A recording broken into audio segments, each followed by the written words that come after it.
वैसे तन्हाई किसी डरावने ख्वाब से कम नहीं होती और हम तन्हाई से बचने के लिए बहुत से काम करते हैं। कुछ लोग सोशल मीडिया में लग जाते हैं, कुछ लोग ट्रैवल पे निकल जाते हैं, कुछ लोग नए दोस्त बनाने लगते हैं। लेकिन चाइना के एक आदमी ने एक अजीब सी मिसाल कायम की है तन्हाई से बचने के लिए।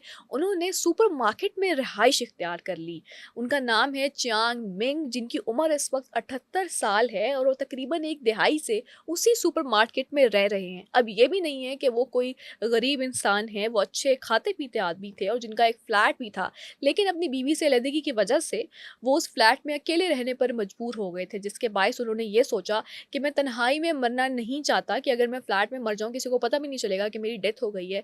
ताहम उन्होंने इसी वजह से सुपरमार्केट में रहने को प्रेफ़र किया और वहीं पे वो रहते हैं, वहीं पे कहीं जगह लेके सो जाते हैं और लोग आते हैं उनको खाना खिलाने के लिए या उनकी देखभाल करने के लिए। अब इसी दौरान एक उनकी मुँह बोली बेटी बनी हुआंग नामी एक लड़की, जो कि उनके लिए खाना लेकर आती थी और उनको काफ़ी टेक केयर करती थी उनका। लेकिन जब ये चाहा चियांग मिंग ने कि उन मुँह बोली बेटी को फ्लैट अपना गिफ्ट कर दिया जाए, उस दौरान ही चियांग मिंग का वो खोया हुआ बेटा जो कभी उनको शायद मिला भी नहीं था, उस वो उठ खड़ा हुआ और उसने केस कर दिया कि ये जो फ्लैट है, ये विरासत में हमें मिलना चाहिए जो मेरे वालिद अपनी मुँह बोली बेटी को दे रहे हैं। ताहम वो बेटा केस जीत गया और फ्लैट भी उसी बेटे की तरफ चला गया। अब चांग मिंग जो हैं वो सुपरमार्केट में मुसलसल तौर पर रह रहे हैं, वही उनका घर है, वही उनका ठिकाना है और वो सोचते हैं कि अब उन्होंने यहीं पे मर भी जाना है। ताहम जो बेटी थी, जिसको फ्लैट मिलना था, उसको फ्लैट नहीं भी मिला अभी भी वो वैसे ही देखभाल कर रही है और उनके लिए खाना भी लेकर आती है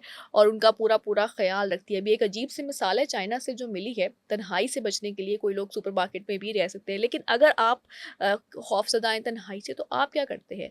क्या वाक़ई सुपरमार्केट में रहना एक बहुत अच्छा ऑप्शन है या फिर वो किसी और ऑप्शन को भी कंसिडर कर सकते थे? कमेंट्स में ज़रा ज़रूर दीजिएगा। हमें दीजिए इजाज़त। अल्लाह हाफ़िज़।